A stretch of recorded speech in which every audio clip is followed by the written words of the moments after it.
There are moments in a woman's life that arrive without warning. They are not planned, not chosen, and yet they feel destined. Something invisible shifts beneath the surface, and she begins to sense that life as she has known it can no longer continue unchanged. She stumbles upon words, images, or ideas that strike a chord so deep it feels as though they were written specifically for her. These moments carry a strange familiarity, as though the universe itself is orchestrating her attention, guiding her toward what she didn't know she was ready to see. This is not coincidence. Carl Jung called it synchronicity, the meeting of inner transformation and outer reality through a mysterious harmony beyond logic or probability. It's the language of the unconscious, the whisper of the unseen aligning with the visible, shaping events and encounters that mirror what is stirring within. When this happens, it feels as if you've been found by something rather than finding it yourself. If you're hearing these words, it's likely because something inside you has already begun to move. There's a new vibration in your life, a subtle dissonance between what once fit and what now feels suffocating. You might not be able to explain it, but you can feel it. The growing awareness that the identity you've lived within has become too small to contain who you're becoming. This isn't madness or crisis. It's the architecture of transformation. Jung spent his life exploring this process, the dissolution of the old self and the emergence of the new. He called it individuation, the lifelong journey of becoming whole. It begins quietly, almost imperceptibly, in the places where comfort becomes constraint, where the familiar begins to ache. The threshold appears first as confusion. Things that once made sense now feel hollow. Conversations that used to energize you now leave you empty. The roles you've played, dutiful daughter, caretaker, achiever, pleaser, begin to feel like costumes that no longer fit. Your body knows before your mind does. You might feel it as a heaviness in your chest, a fatigue that no amount of rest can heal, or a growing inability to fake enthusiasm for what once sustained you. Jung understood this as the rebellion of the self against the persona. The persona is the mask, the social face you wear to navigate the world. It's necessary, but it's not the truth of who you are.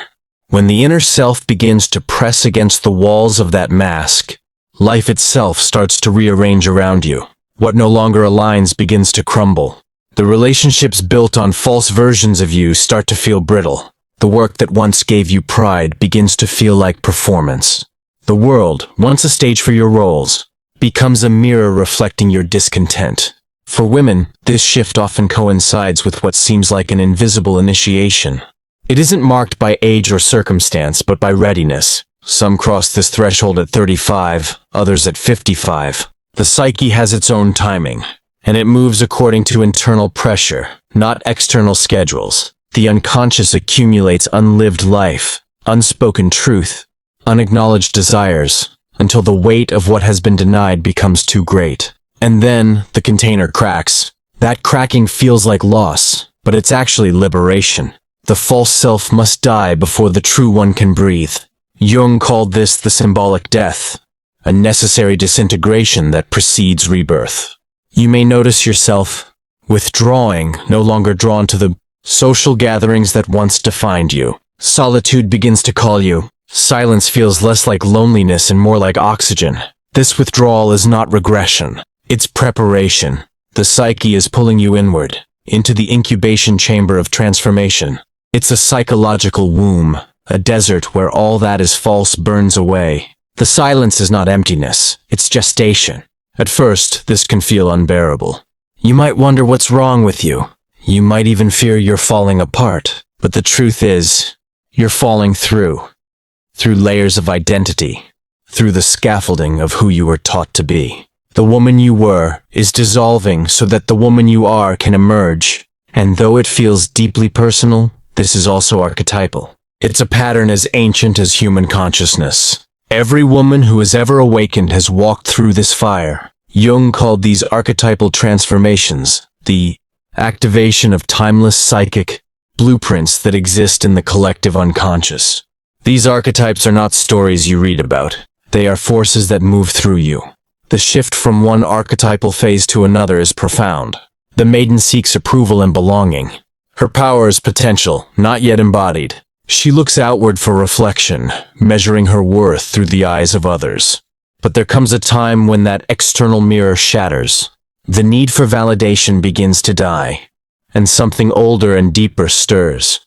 The queen, the sovereign, the woman who no longer asks for permission to exist. This awakening is not loud. It begins in quiet defiance, in the refusal to keep pretending. It shows up as exhaustion with the performance, as irritation with inauthenticity, as a fierce tenderness for your own truth. You begin to realize that pretending to be smaller, softer, or more accommodating than you truly are is a kind of soul death. The body revolts. The psyche rebels. The truth demands to be lived. It's tempting to label this as crisis, burnout, or even depression. But what if it's not pathology at all? What if it's initiation? The ancient mystery schools understood that transformation always begins with disorientation. Before the rebirth, there is always the descent. Before the phoenix rises, there is ash. In modern life, we've forgotten how to honor these passages. We medicate them, rationalize them, talk ourselves out of them. But the unconscious does not yield to reason. It speaks through symbols, dreams, synchronicities, and sensations. When ignored, it amplifies until you can no longer pretend not to hear. The symptoms of awakening are rarely convenient. Sleep may become erratic. The body may ache. Old memories surface with startling clarity. Emotional storms rise without warning. You might feel disconnected from those around you, as if you've outgrown the frequency of the life you once built. But this is not punishment. It's purification. The psyche is cleansing itself of what no longer belongs. And if you listen closely, beneath the confusion and fatigue, you'll feel the pulse of something ancient and alive. A knowing that whispers, this is the beginning, not the end. Something sacred is forming in the darkness. Something that has been waiting your entire life to be born. You are standing at the threshold of initiation. The familiar world behind you is dissolving, and ahead lies the vast unknown. You cannot map it with reason. You can only surrender to its rhythm. This is the path of individuation, the journey back to your wholeness, the reclamation of everything you abandoned to survive. So if you feel lost, uncertain, or broken, understand this. You are not falling apart. You are falling open. The cracks are not your failure.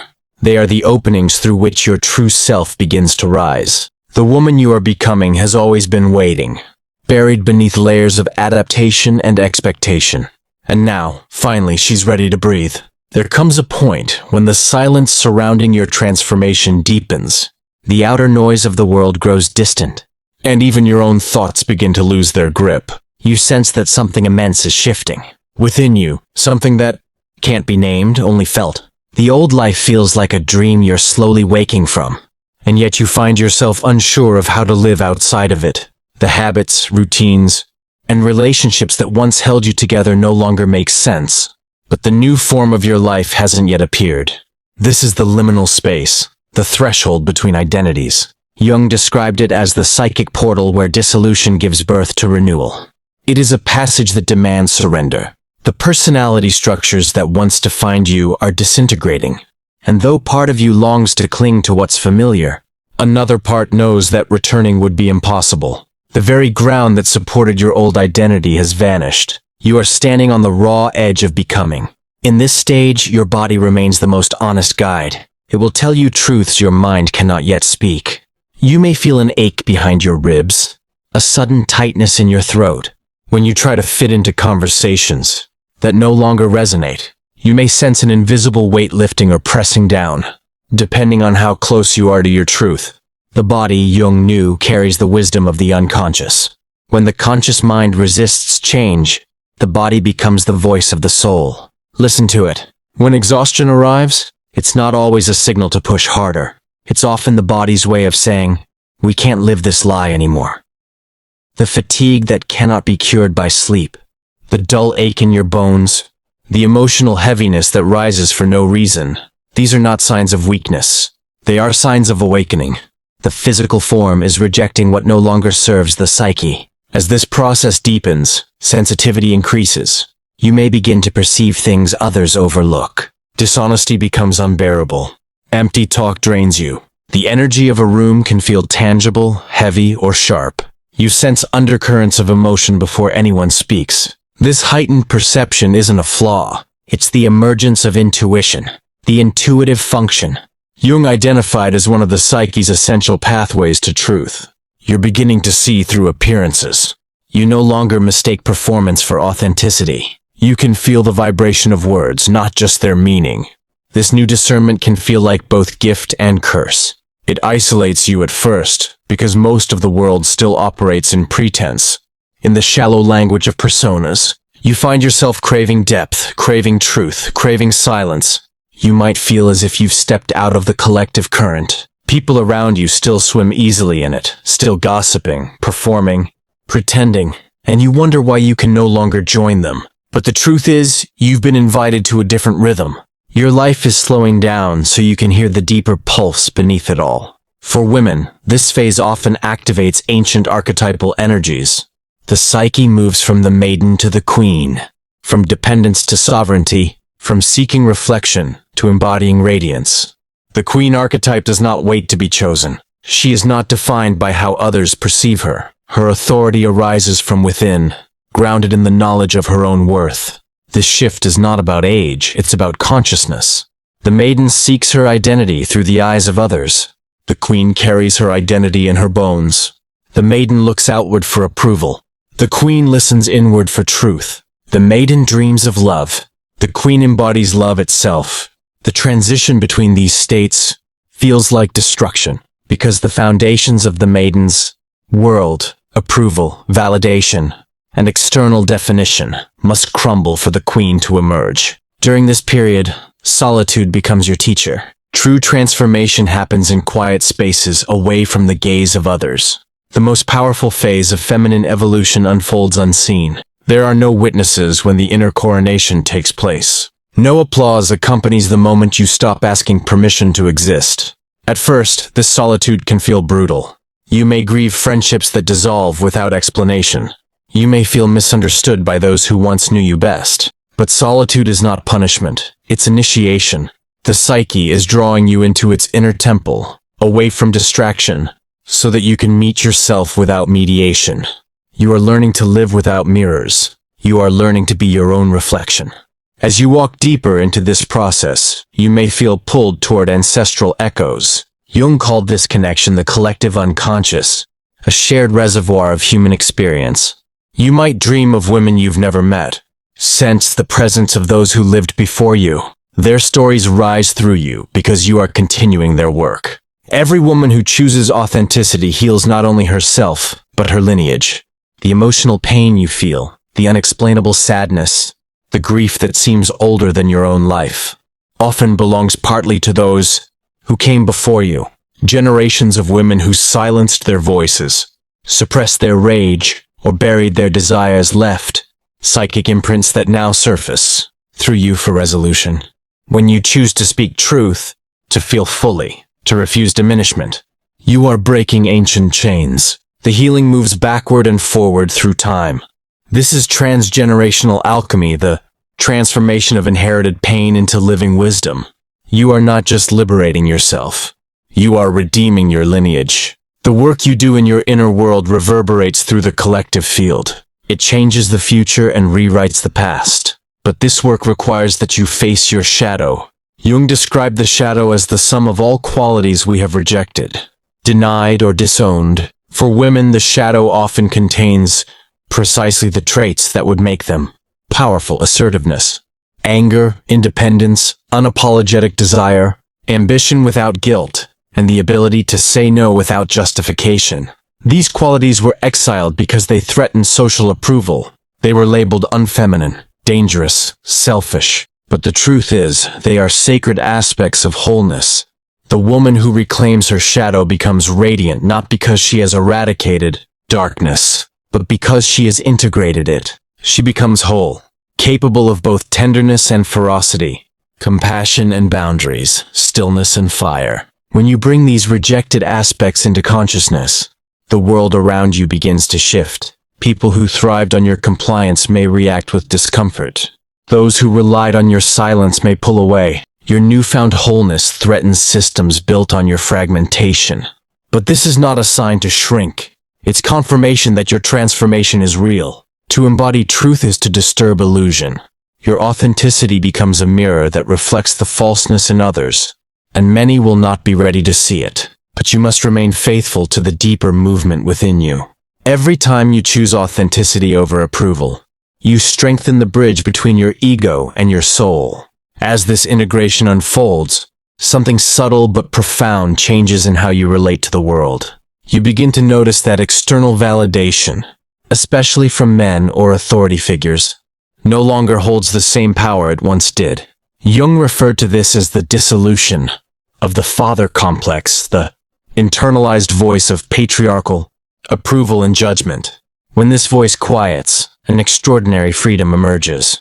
You realize that much of your life was spent performing for an invisible audience, trying to earn the right to exist, to be loved, to be worthy. When that performance ends, an empty space appears where striving used to be. At first, this emptiness feels terrifying.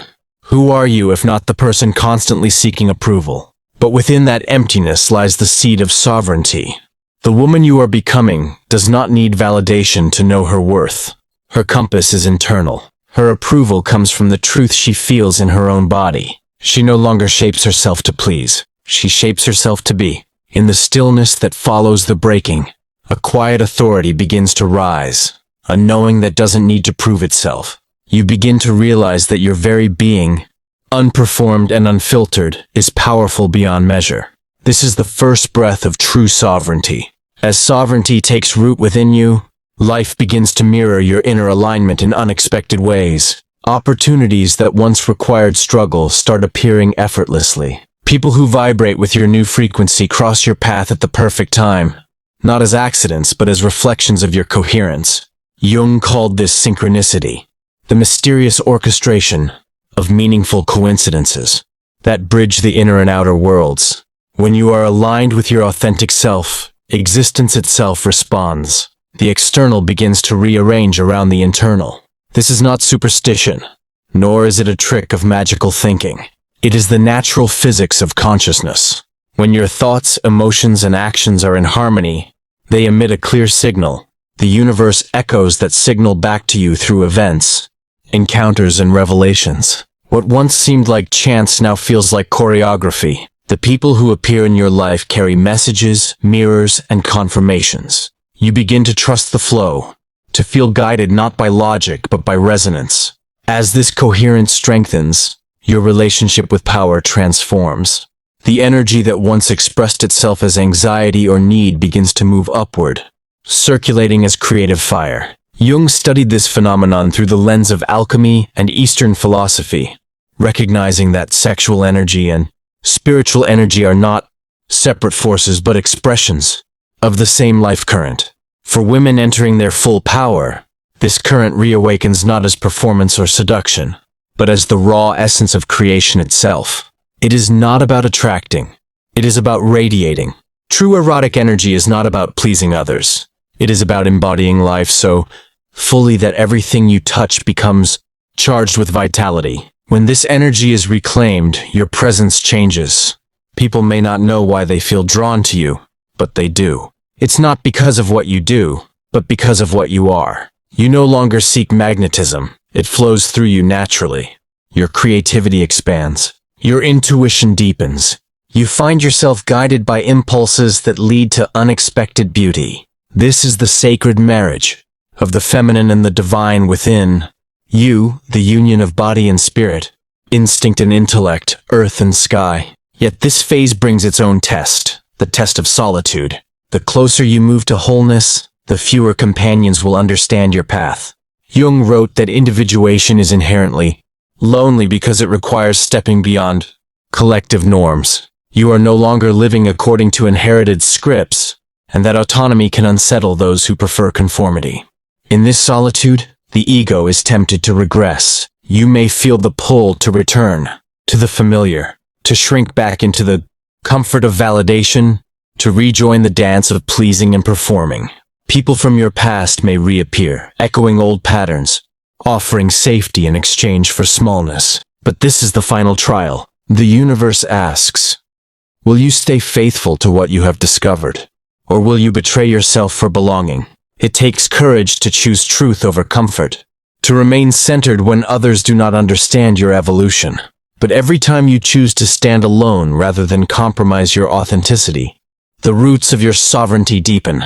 The silence you feared becomes sanctuary. You learn that loneliness and solitude are not the same thing. Loneliness is the ache for external connection. Solitude is the embrace of internal completeness. Within this silence, your intuition becomes unmistakable. You begin to discern the difference between fear and inner guidance. Fear constricts. Intuition expands. Fear demands control. Intuition invites trust. Fear imagines loss. Intuition whispers of alignment. Learning to listen to this deeper voice is the essence of feminine mastery. You start to notice how fear disguises itself as reason. It tells you to play safe, to stay small, to be realistic. But intuition speaks a quieter truth. The truth of expansion, of resonance, of soul direction. When you follow it, the path ahead may not be clear, but it always feels right. The feminine path is not linear. It's cyclical. Growth comes in spirals, not straight lines. You revisit old patterns, not because you failed, but because each return brings deeper understanding. The psyche doesn't move forward, it unfolds. Each layer of consciousness reveals another beneath it. What you thought was the end becomes another threshold. Through this spiraling process, you learn to see suffering differently. Jung believed that the transformation of suffering into wisdom is the highest form of human art. Pain, when integrated, becomes fuel for consciousness.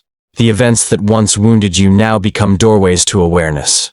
Each heartbreak, betrayal, and loss transforms into gold when examined through the eyes of meaning. This is the essence of the alchemical opus, the great work of turning base material into gold. Not in a literal sense, but psychologically. Every painful experience carries a hidden message, a spark of light concealed within darkness. When you sit with it, when you refuse to look away, the pain dissolves its poison and reveals its teaching.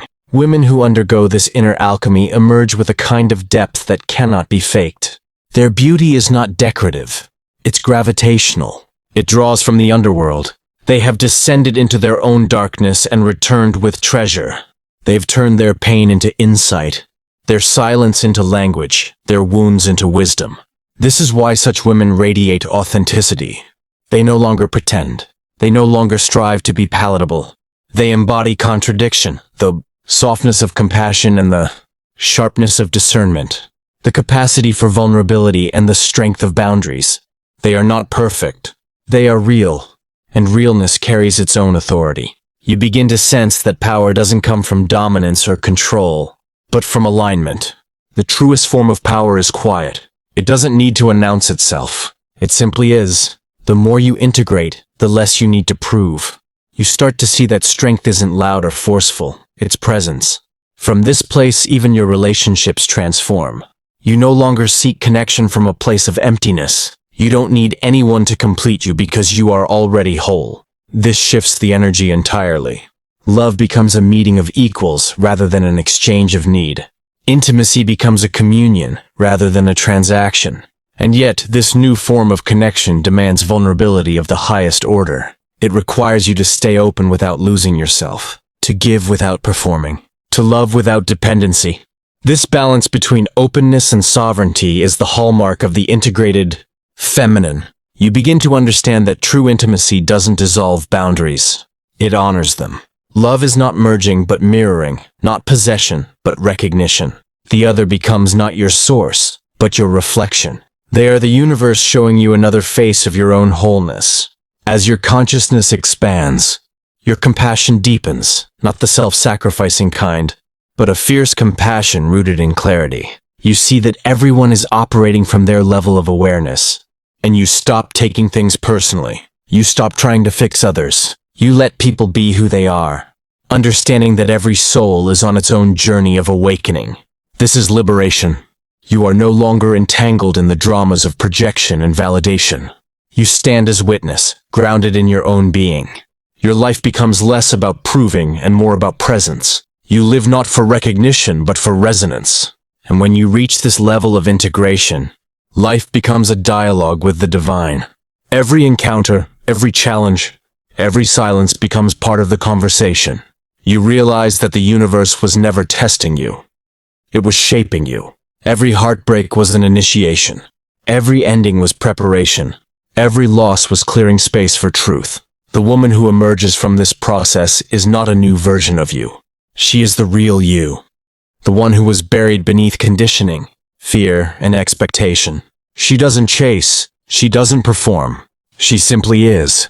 This is the revelation Jung pointed toward when he said that individuation does not create something new. It uncovers what was always there. Beneath all the masks, beneath all the striving, beneath all the stories, there was always a still point of truth waiting to be remembered.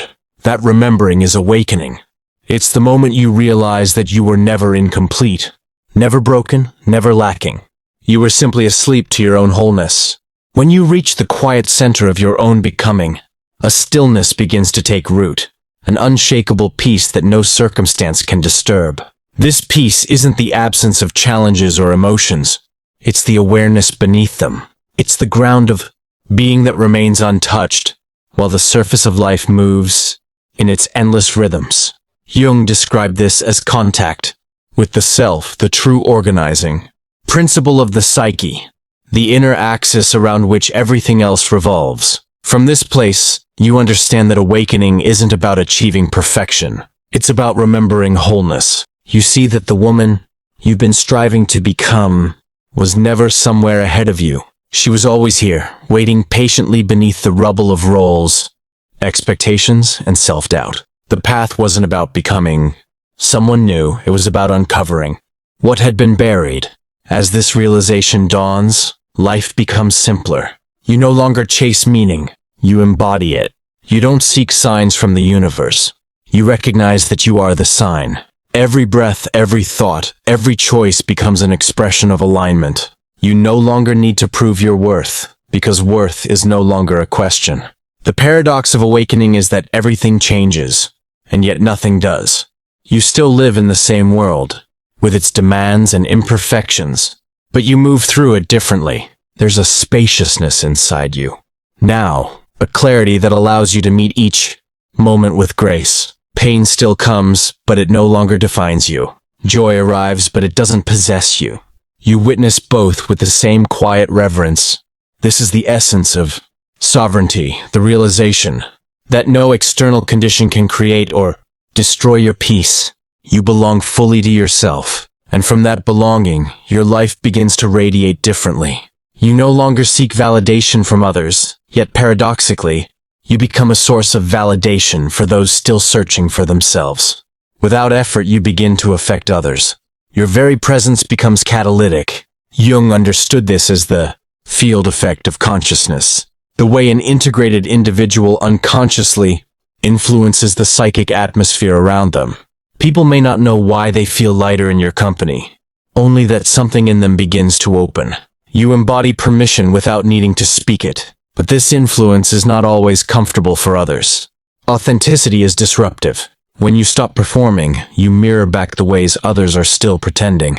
Some will feel drawn to you, inspired by your wholeness. Others will pull away, unsettled by what your truth evokes in them.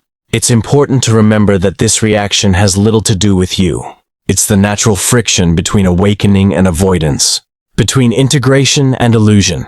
You will learn to stand gently in that tension, to love without rescuing, to illuminate without imposing. You are not here to convince anyone. You are here to embody. The most powerful transmission of truth is silent presence. And yet, there is a kind of loneliness that accompanies this stage. Jung called it the loneliness of the individuated self. You are no longer fully of the collective, no longer sustained by the illusions that once offered belonging. You stand at the edge of humanity's shared dream, awake while many still sleep. This can feel isolating, like being in exile from your former world. But this loneliness is sacred. It is not emptiness. It is freedom. You are no longer defined by categories: daughter, lover, professional, friend. You can move between them fluidly, without losing yourself in any of them. You belong everywhere and nowhere. The world becomes your mirror, but not your master. In this vast openness, true connection becomes possible, because you no longer need others to complete you.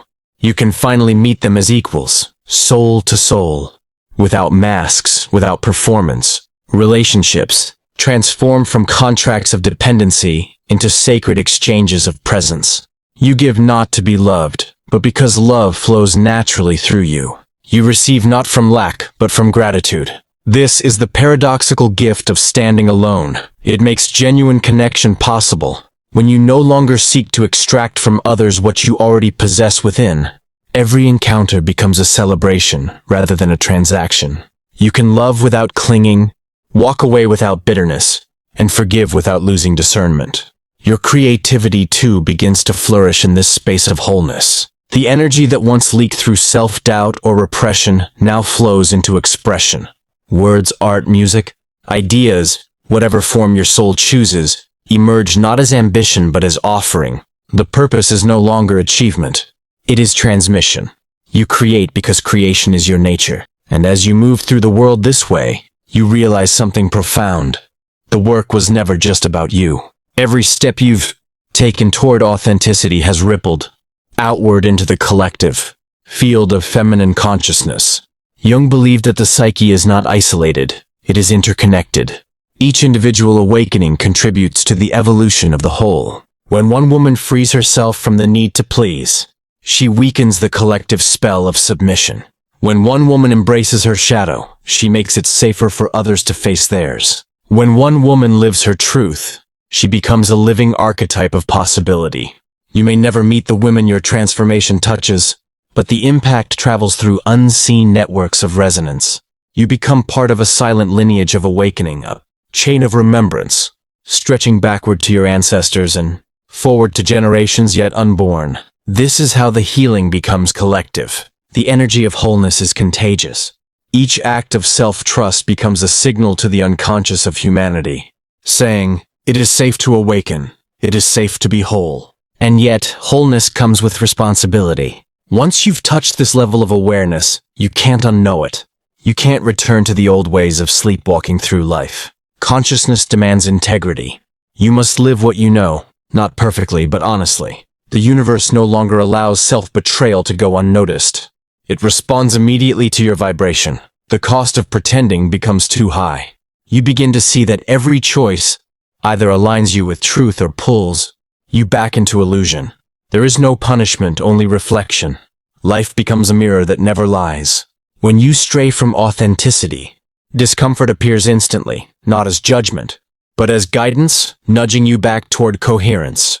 Over time, this responsiveness feels like grace. You realize that the universe has always been conspiring in your favor, even through pain. The very experiences you once cursed become the teachers that shaped your awakening. The betrayals forged discernment. The losses taught surrender. The loneliness revealed your strength. Every wound was a doorway. Every ending was initiation. And now, at this stage, you see that the journey never truly ends. Individuation is not a destination, but an ongoing dance, a spiral that continues to unfold as long as you live. There will be new shadows to meet, new layers to integrate, new thresholds to cross. But now you walk with awareness. You trust the rhythm. You no longer fear the descent, because you know that every death in the psyche is the beginning of a deeper life. So you move forward, steadily, quietly, sovereignly, no longer searching for meaning, but radiating it. You become the calm center in a world addicted to chaos, the grounded presence in a culture of distraction. You become, in your own way, a living embodiment of integration. And this, finally, is the revelation. You never entered your power. You are power. You always were. The awakening did not create something new. It revealed what could no longer remain hidden. Beneath the layers of adaptation and fear, beneath the performance and striving, there was always a luminous self, waiting for your remembrance. That remembrance is your homecoming. You return not to an external place, but to your own being. You find that peace was never lost. It was only obscured. The desert you feared was the womb of your rebirth. The silence that terrified you was the sound of your becoming. And now you stand here, Not at the end of a story, but at the beginning of your truth. The world looks the same, but you see differently. You move differently. You love differently. You are different. So trust the path that brought you here. Trust the dissolving, the stillness, the solitude. Trust the invisible hands that guided you toward this moment. Everything that fell away did so to make space for what you were always meant to become. You are not broken. You are not lost. You are not failing. You are evolving into the fullness of your being. The woman who no longer performs, no longer hides, no longer asks permission to exist. The woman who has remembered. The woman who has come home.